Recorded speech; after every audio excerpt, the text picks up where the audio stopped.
മലയാള സിനിമയിൽ പ്രേക്ഷകർക്ക് ഏറ്റവും പ്രിയപ്പെട്ട താരകുടുംബമാണ് ജയറാമിന്റേത്.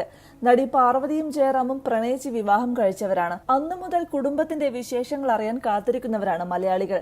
ഏറ്റവും പുതിയതായി ജയറാം പാർവതി ദമ്പതിമാരുടെ മകൾ മാളവിക ജയറാം വിവാഹിതയായി എന്ന വാർത്തയാണ് പുറത്തു വന്നിരിക്കുന്നത്. പാലക്കാട് സ്വദേശിയും യുകെയിൽ ചാർട്ടേഡ് അക്കൗണ്ടന്റുമായ നവനീത് ഗിരീഷാണ് മാളവികയുടെ വരൻ. നേരത്തെ ആഗ്രഹിച്ചതുപോലെ ഗുരുവായൂർ അമ്പലത്തിൽ വെച്ച് അടുത്ത ബന്ധുക്കളുടെയും സുഹൃത്തുക്കളുടെയും സാന്നിധ്യത്തിലായിരുന്നു വിവാഹം. ചുവപ്പ് നിറത്തിലുള്ള സാരിയിൽ അതീവ സുന്ദരിയായിട്ടാണ് മാളവിക വിവാഹത്തിൽ പങ്കെടുത്തത്.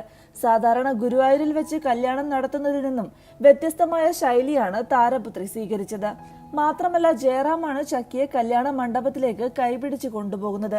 ശേഷം പിതാവിന്റെ മടിയിൽ മാളവികയെ ഇരുത്തിയതിനു ശേഷമാണ് താലി കെട്ടിയത്. വിവാഹത്തിൽ പങ്കെടുക്കാൻ നടൻ സുരേഷ് ഗോപി ഗുരുവായൂർ അമ്പലത്തിലെത്തിയിരുന്നു. മാളവികയും വരനും സുരേഷ് ഗോപിയുടെ കാലിൽ വീണ് അനുഗ്രഹം വാങ്ങുകയും ചെയ്തിരുന്നു. ശേഷം ഇന്ന് തൃശൂരിൽ വെച്ച് വിവാഹ